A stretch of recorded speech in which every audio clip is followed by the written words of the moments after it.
เขียนให้เรามื้อนี้เขียนให้ เฮ้ย เขียนเลขให้มื้อ สิ นี้ เขียนเลขให้ จ้า เอาจักโต้ยายเหลา สิให้3โต้ ให้3โต้ กับ2โต้ เลขมาจังไดน้อนี่ ลอยไปลอยมา เลขลอยไปลอยมา จ้า โอ้อ๋อตัวใดเรายายเหลาเขียนให้โอ้สี่หกเก้า469 2โต้4ลูกพี่น้อง 2โต้4 9 ให้ยายเราก็เกิดขึ้นแล้ว สี่หก 2โต้ เก้า 49 2โต้49 3โต้ สี่หกเก้า เต็มร่างมือนี่ เลข6บ่น่ะ จ้าเลข6เด้อพี่น้องอันนี้4เด้อพี่น้อง เขาหลายวันปีนี้ สี่ เขาหลาย อันนี้9 เก้าสี่หกเก้า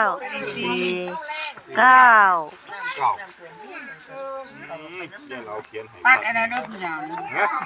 ตัด ตัด ตัด 6เลยเด้อ ตัดเอาน้ ตัดหกสี่ด้วยเด้อยายเหลาบอก ำตัดเอาน้ำตัด เน้น เอา เน้น น้ำ แค่หกกับสี่เก่า จ้า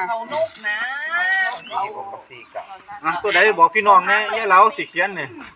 469 469 2โต้กับ49 49 จ้า ตัดเอาน้ำหมดนี่ ตัดเอาน้